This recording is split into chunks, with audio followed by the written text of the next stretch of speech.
Alors les choses communes entre la mode et la musique, oui, je pense qu'il y en a beaucoup. Déjà, c'est le process créatif que je trouve très similaire. Et puis comme dans la mode, quand vous faites une toile, elle doit tenir même dans un tissu le plus basique. Et c'est pareil pour une chanson, un simple thème musical, piano-voix, si ça tient, c'est que c'est bon. Un texte aussi, c'est important.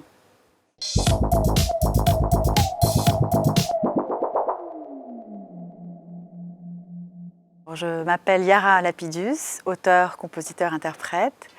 Je produis aussi. Je me sens un peu comme un électron libre, un peu citoyenne du monde. J'aime chanter dans plusieurs langues, j'aime écrire énormément. C'est peut-être ce que j'aime le plus.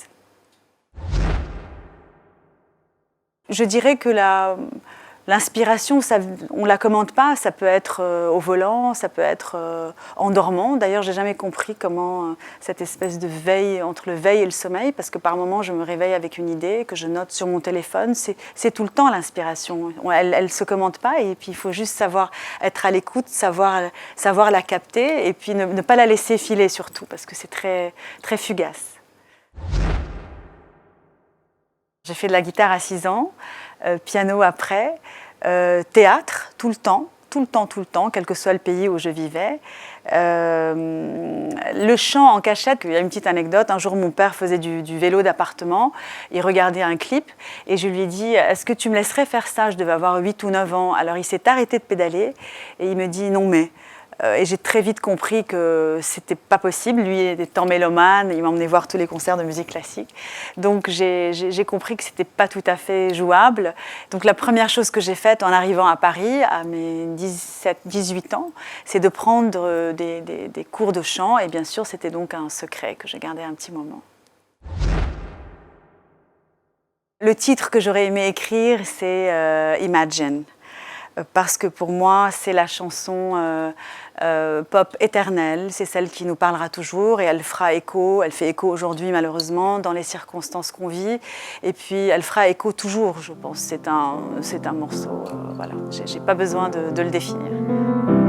Imagine there's no heaven. It's easy if you try.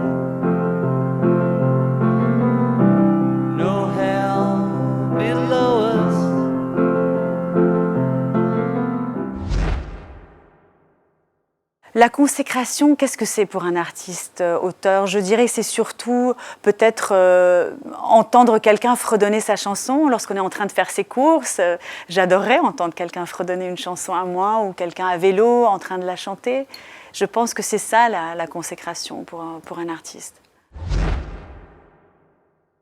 Alors les choses communes entre la mode et la musique, oui, je pense qu'il y en a beaucoup. Déjà, cette page blanche, pour moi, c'est même pas un vertige, c'est au contraire un espace de liberté, même un laboratoire de recherche parfois, parce qu'on tente des choses, on se trompe, on revient sur ses pas. Mais c'est justement, c'est le process créatif que je trouve très similaire. Et puis comme dans la mode, quand vous faites une toile, normalement une bonne toile, elle doit tenir même dans un tissu le plus basique. Et c'est pareil pour une chanson, un simple thème musical, piano-voix, si ça tient, c'est que c'est bon.